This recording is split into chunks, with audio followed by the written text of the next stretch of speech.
everyone. It's Sister Elizabeth, and you're listening to In the Company of Charity, the podcast of the Daughters of Charity. And I am here today with guest, Sister Liz Schoberg, my favorite and only co-host. Sister Liz, how are you today, girl? Everything's going well. Yeah, you're just basking in Easter graces and just continuing to serve God and His people. There's a lot of good to do and a lot of grace and a lot of people to meet and enjoy. So it's been good these days. Well, that's just the sweetest opening. Just basking in the Lord's Easter glory. I love it. Well, I did get a chance to go down to North Carolina a couple weeks ago with our Vincentian priests and brothers. Have two parishes, one in Charlotte and one in Greensboro, and it was just a shot in the arm to see the faith of live and just big Spanish speaking community down there. And so I got to flex that muscle again after being back east for a couple of years and missing Texas and all the Spanish speakers and good food and culture we had down there. Well, that's good. That's good. Hey, I want to give a shout out to the folks who joined our small group, joined our post podcast dialogue on universal love and peace and nonviolence. It was great. It was a very diverse group of people. But then after that, I got a number of emails from some sisters and from other people who said, I couldn't make your conversation, but I did listen to both, and this is what I think. And or I bought Father John's books, and I'm using those for my prayer. So I really appreciated that, and I think it's something we should think about continuing to do. Is just to reach out to our listeners, and for you to even reach back to us, and let's have some conversation. About what Yes. we've been talking about. And I think that leads us into Sister Liz and I was speaking just before we started recording today's episode.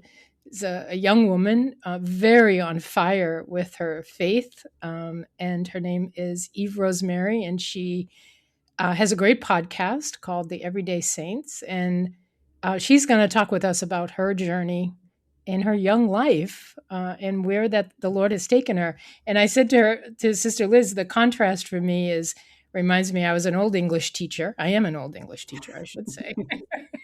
And I was thinking about James Joyce's one verse in Finnegan's Wake, referenced in Finnegan's Wake, is around the Catholic Mass.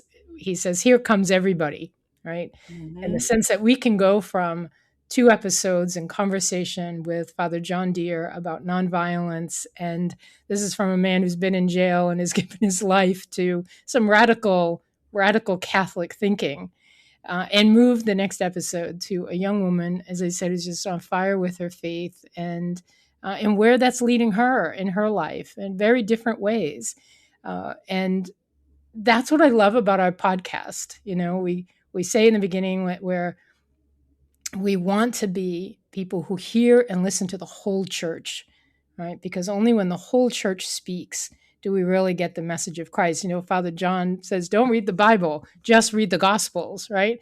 And Eve Rosemary is like, you have to follow Jesus. We have to follow the story of Jesus. Same message, but Jesus speaks to our hearts in different ways. So that's what I love about our podcast, what I love about our friendship, Yes. two Sister Liz's and Sister Elizabeth. We are daughters of charity who love each other and are not always on the same wavelength, but we reach each other every time, which makes for really interesting conversation on and off the podcast, to be perfectly honest. So That's right. yeah, so tell us a little bit about who you interviewed, tell us more about her, and what we're going to hear. Yeah, so I met Eve Rosemary at NCYC this past year, and she was selling some of her merch and talking to people. She gave a talk at the Seek conference this year, which she speaks a little bit about. Chastity speaker, podcaster, artist, and it's just amazing to me to see the ways that God works with all of our gifts, and it just proves that when your heart is open and you're seeking Him, that incredible things are going to happen.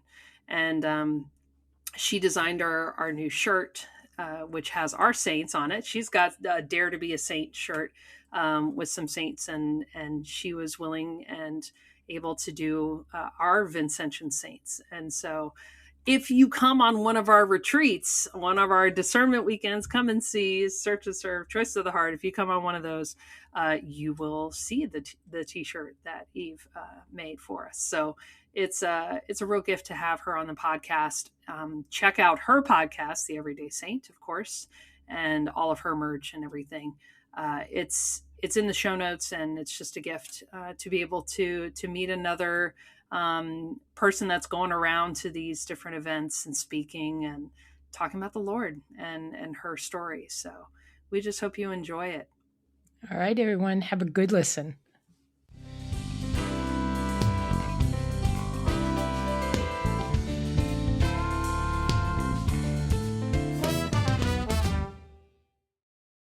All right, welcome to the podcast, everybody. This is Sister Liz, and I am here with a new friend, Eve Rosemary. It's so nice to have you on the podcast. Thanks for coming on. Yes, thank you so much for having me. I'm really excited to talk with you today. So let's just hear your origin story. Like, where are you from? What was your faith like growing up? That sort of thing. Kick it off for us. So big question, right? I grew up in Wisconsin, actually less than an hour away from the Shrine of Our Lady of Champion. And if you've never heard of it, it is the only approved Marian apparition in the United States. So I grew up going on field trips there. I grew up Catholic as well, went to a Catholic school growing up, but really God was only someone that I kind of learned about in my religion classes growing up. I always believed in him, but my family, we'd go to mass on Sundays sometimes, and it just wasn't really the forefront by any means in my life. Just kind of, God was always in the background. I kind of like to look at it in that way. And then as I was kind of moving through life, I get to high school, very aware of what other people are thinking about me, straightening my hair, doing my makeup all the time just because I wanted to like get attention from other people. And I was someone who was really insecure growing up as well.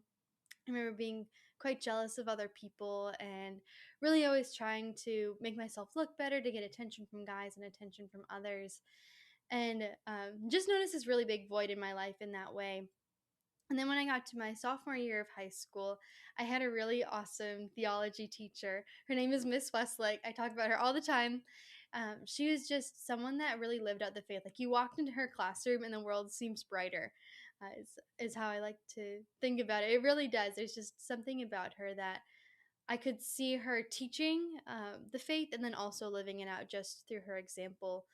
And so she kind of got the wheels turning a little bit more when it came to the faith life for me. Like, okay, here's someone who's really living it out and she's quite joyful and just a really wonderful person to be around. There's got to be a little bit more here.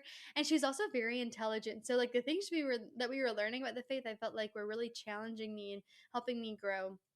And then when I got to my junior year of high school, it was kind of like this knowledge of God was actually able to come to fruition. I went on a Kairos retreat, and that's where my faith really took root. It's something about going on that retreat. I think it was the first time that I was actually able to evaluate in silence what my life was like. And I realized that all this validation that I was seeking in other people was really a void in my life of not knowing God's love yet.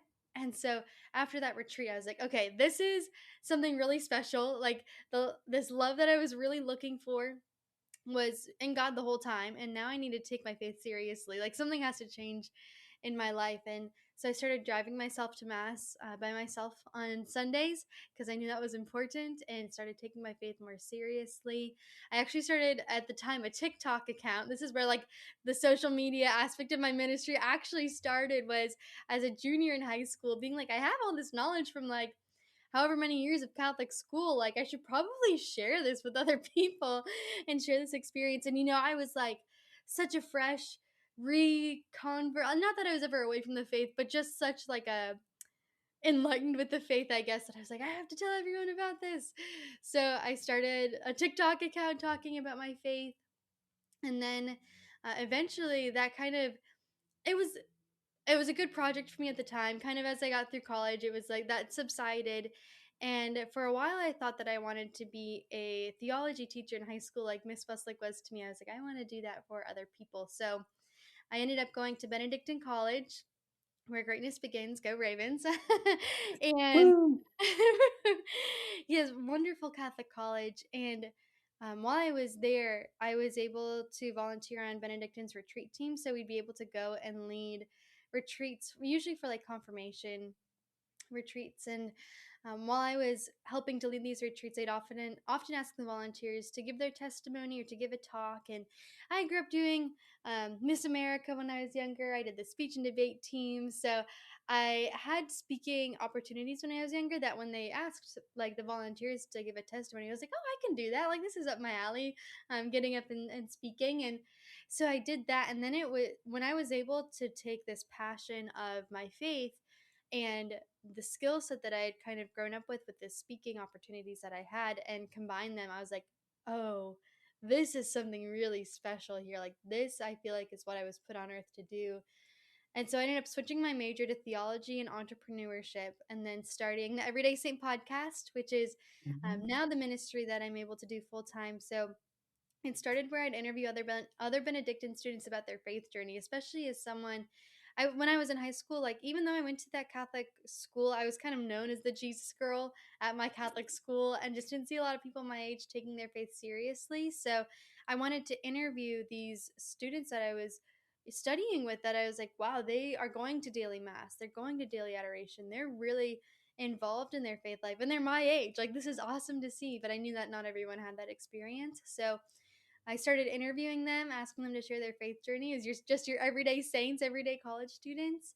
And then when I graduated 1 year ago from Benedictine, I was able to turn that into a full time chastity speaking career. So that's now what I'm able to do. I talk to middle school and high school students about chastity and virtue and really finding that authentic love in God, especially coming from someone that in high school I looked in all the wrong places for love and then really found it in Jesus. And so now I'm able to share that with others. Now, how was that for your parents, your family, of you going from, like quasi Catholic in name and here and there we go to church to now our daughter is fully immersed, fully on board? Has that Was that a shock to them, and what's happened since then for your family? It's a great question. At the time, it was just kind of like my own endeavor. My parents were very supportive. Like they are both Catholic, but especially at the time, it was a little bit maybe more Catholic in name and not so much in virtue. So they were always very supportive. It's like, oh, you're just going to mass, but they didn't really understand maybe the obligations behind like going to Sunday mass and some more of the practices of the Catholic faith that I was learning about because that's what I was learning in school. And then once I started kind of taking my own studies with it, really making that a priority. And then kind of as years have gone on, I think that example has really helped my family that they go to Sunday Mass much more frequently now. In fact, my youngest brother, he's 16, and he has just really taken the faith to be his own. He is very involved in the faith, does a lot of stuff. He's actually going on a pilgrimage to Rome.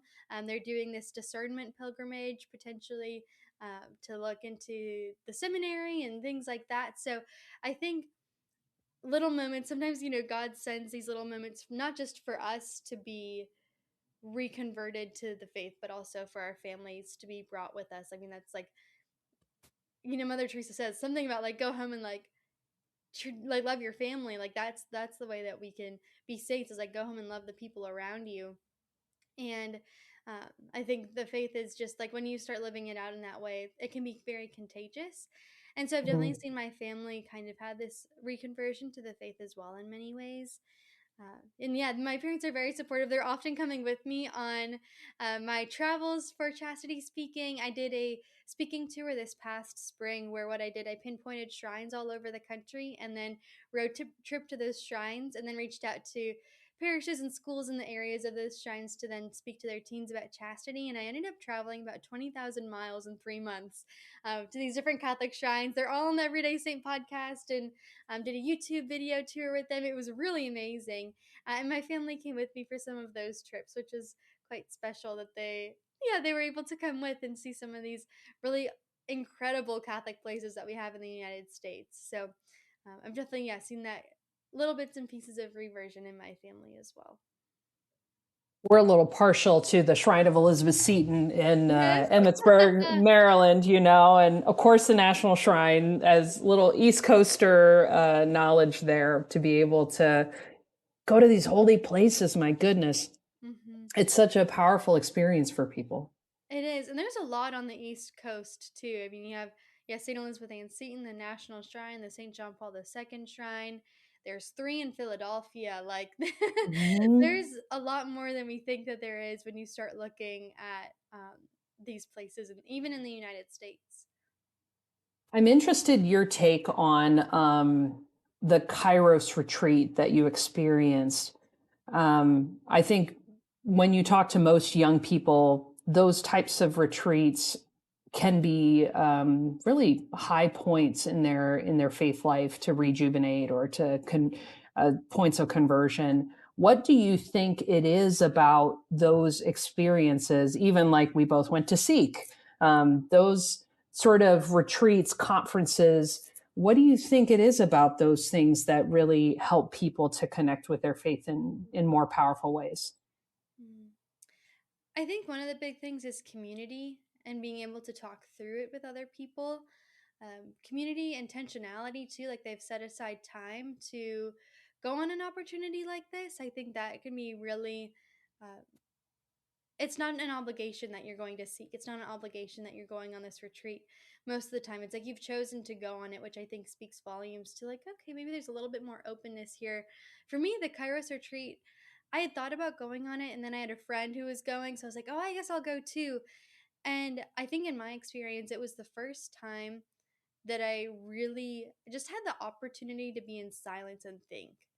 Like, especially in my generation, we just don't make time for silence, not because we don't want to or we're avoiding it or we recognize that we're avoiding it. It just isn't really part of our lives today. There's always something that we could be doing instead, even between scrolling or reading a book, right? Like reading a book, you have the opportunity to think. Scrolling, you're just kind of mindlessly doing things. And so I think it was the first time that I just was able to unplug and go away for a little while and really think about the faith in a new way and hear two stories from people who are my age who wanted to take the faith seriously or were on this retreat and what we were learning about God. So I would encourage most people, especially that like sophomore and junior year of high school, I found it like when I've talked to people that those seem to be really powerful years when it comes to reversions to the faith. There's something about like that time in your life. I don't know if that's like because you're getting your driver's license around that time and that just happens to be like a good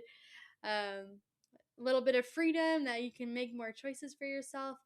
I don't know what it is. There's something really special about that time in someone's life that I'd encourage them to try and get good community, whether that's going to a youth group or if you have the opportunity to go on a retreat, just to go away for a little while and just to think, like, or even go to adoration for 30 minutes to an hour just to like sit for a minute and like go with no plan. Like I had no idea what the Kairos retreat was going to be, especially Kairos is set up in such a way that you're not supposed to talk about what happens on the retreat. Like it's a little secretive in that way because there's some really powerful things that it's best if you don't quite know what's happening. And just to like allow God to work and have no expectation.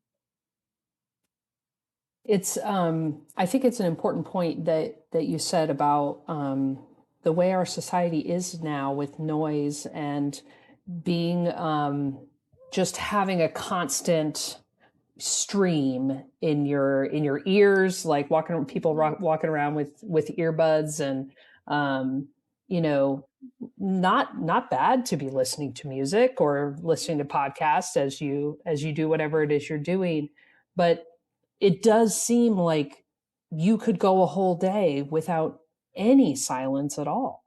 Mm-hmm. And so talk a little bit about that regarding society and young people, and what is it about adoration? What is that experience where people have that silence, and then what to do with it? I think is the hard part, perhaps, to say, okay, if I go in with no plan, now I'm anxious.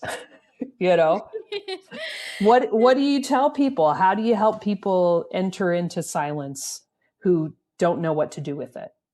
Yeah, well, I think the first thing is that we need to remember that the spiritual life, just like exercises or any other discipline, like it's a practice, right? Like the spiritual life isn't just, it's something that comes naturally to us because of our innate desire for God, but it is something that we also need to practice kind of like a muscle, right?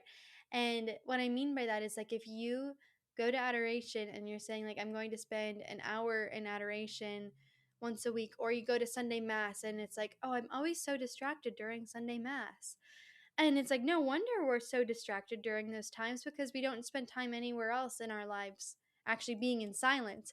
So now we have this 1 hour of our week where we're just sitting there with nothing else to do but to be in silence, and we don't know what to do with it. Like, no wonder, like, practically speaking, that totally makes sense that we don't know what to do at that time and we don't know how to handle it.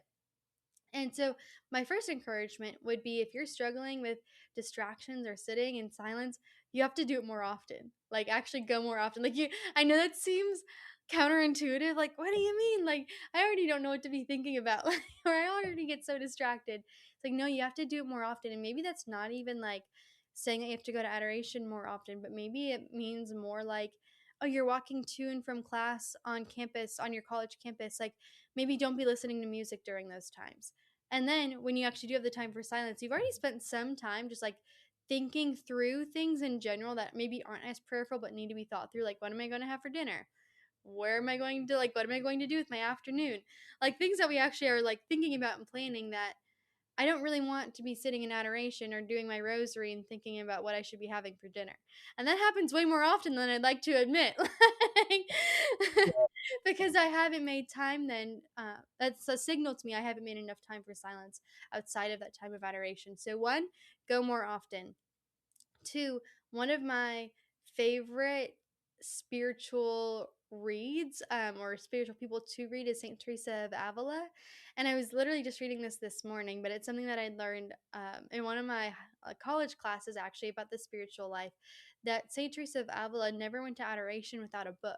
She always brought a book with her.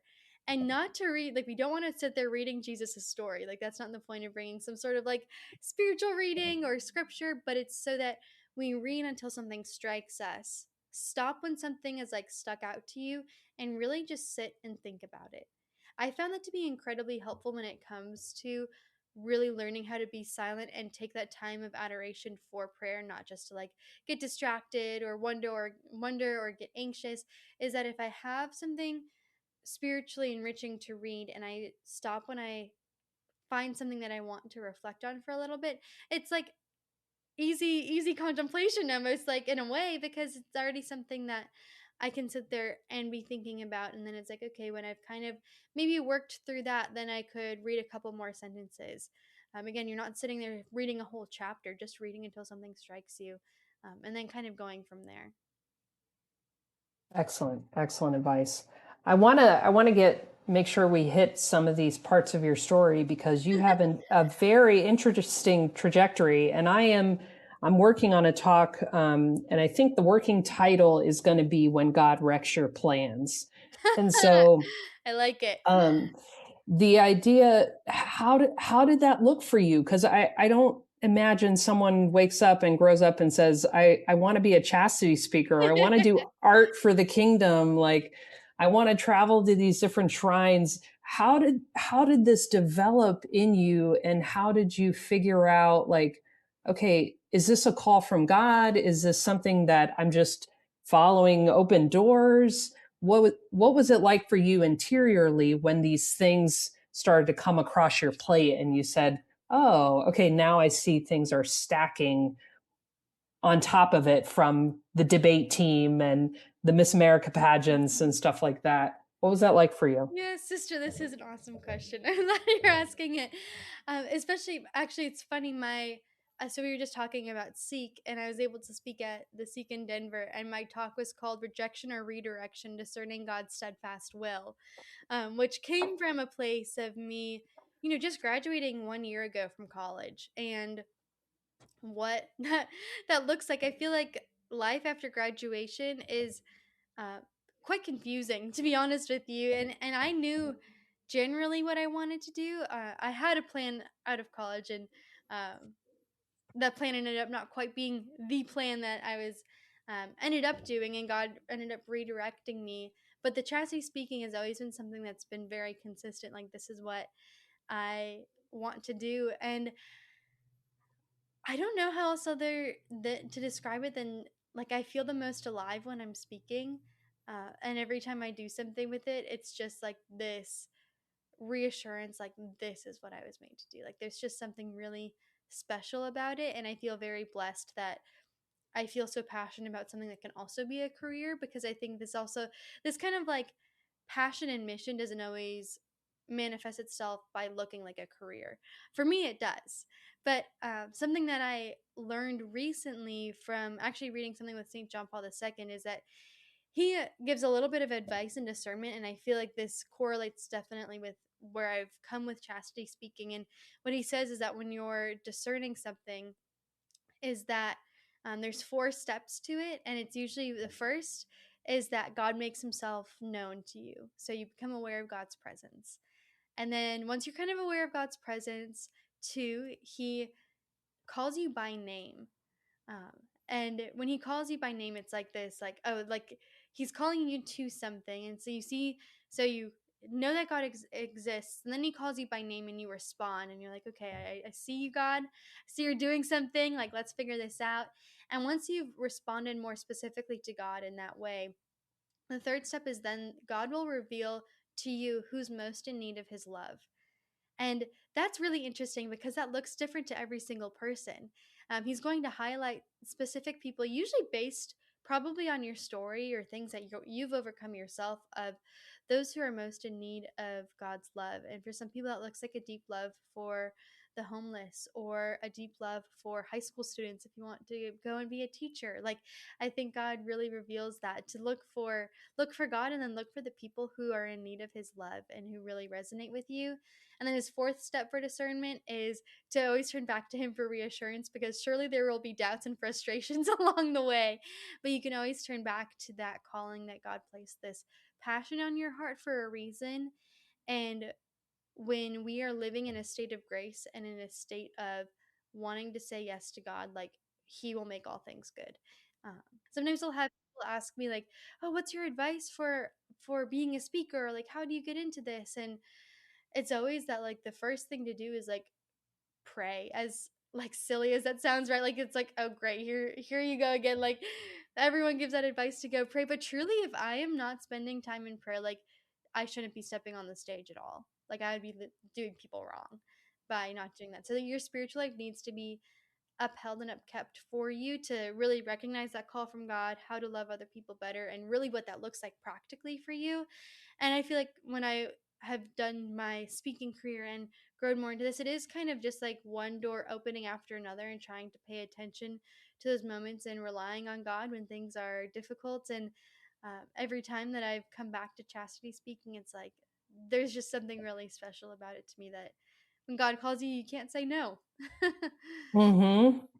It's really, it becomes irresistible. Mm-hmm. That's the key to it, is we're seeking God, we're in his word, we're Mm-hmm. looking for him in our everyday experience. And I just I come back to the go home and love your family idea, because that, whether you're on the stage, or in a factory, or at McDonald's, or whatever people's work might be, some people are called to ministry, and some people are called to minister in their family, minister at their parish on the weekends. Mm-hmm. And I think that especially women, we can kind of get into this comparison game, like, oh, you're doing it better, and you have people following you, and all that kind of stuff, and we can feel like at times what we're doing is less than because we don't have a platform or we don't have a podcast or whatever it might be. But the fact that God has put us where we are, that's our mission field, isn't it? And so, what could you say to people who maybe they're not sure, am I called to a ministry, or am I called to work and, be a parent and raise kids? What's your take on that, so that people can not feel like that their life has to look a certain way? I think the faith is so many simple truths, right? And uh, I think it's like, what's the next step? You don't have to know necessarily what like the next 10 years of your life looks like. Like, what is the next right step? Like, what is God calling you to do right now? And I think that there's a lot of comfort in just following that one next step, because even that, like, that will tell you more things about yourself that'll help enlighten where maybe you're supposed to go. I think for me, I really realized that as I, graduated from college. I did the speaking tour. I moved back home for a little bit, and then was kind of at this place of like, okay, well, I don't want to live at home forever. Like, I love my family, but I'm like ready to go and do what's next. And it's like, okay, what is next? How do I even figure that out? And it ended up being me moving to Washington D.C. And that decision, it's a scary decision to try and figure out where to move to and what you want that to look like and what makes the most sense. And Washington, D.C. maybe isn't the most practical decision for me to do, but it was like, this is what I feel like I need to do. So I did it. And something I reminded myself in that decision is like, at first it was a really scary thing to look at all my options. And then I was like, leases are only a year. I only have to know if this is the right decision for the next year. I don't have to be worrying about if this is where I'd want to raise a family, or is this going to have like this, and this that I would need as a mom, or whatever my life looks like. I was like, I just need to know if this is the right thing for the next year. Like, who knows after that? Like, life is quite long in that way. There's a lot of different things that I could do with my life, and I think there's a lot of things that God will do in our lives. Like, even if we look at the lives of the saints, they all looked quite different. For example, Saint Rita, she lived all the vocations. She was a single person growing up, obviously. Then she got married, and then eventually she entered the religious life. Like, that's a lot of life to live, right? Right. And so I think something we need to remind ourselves of is like, we just need to know the next right step. And again, going back to that spot of like, are you in a state of grace? Like, if you are in a state of grace and you are living your life for God, no time is wasted, because that's like, living your life for God is the best thing that we can do. Now, where can people find you? Buy your merch, all that good stuff. Let's take Yes. some time to plug. Yes, definitely. Thank you. So, social media wise, I'm definitely the most active on Instagram, which is at theeveryday.saint. The everyday.saint. You can also check out my website, which has links to everything. My podcast, which is the Everyday Saint podcast. YouTube, I'll often put up YouTube channels of my podcast, and also talks. Like my Seek Talk is on YouTube. I was able to get a videographer there, which is awesome. And my website is www.theeverydaysaint.com, which also, as you mentioned, my paintings and merch is on there. So I have done paintings of Our Lady and the Hearts of the Holy Family. So they're my original acrylic paintings that I've worked with some small businesses to transpose onto iced coffee cups, prayer journals, sweatshirts, all the fun stuff. So that's also on my website. That's awesome. Thank you so much for everything and for all you're doing. It's amazing to hear from wonderful young people doing what they do for the kingdom. It means a lot. Yes, thank you. And too, with the website, people, if they have any principals, youth ministers, any youth groups, you can book me to speak via the website as well. So about chastity, I also give my Seek Talk to college groups.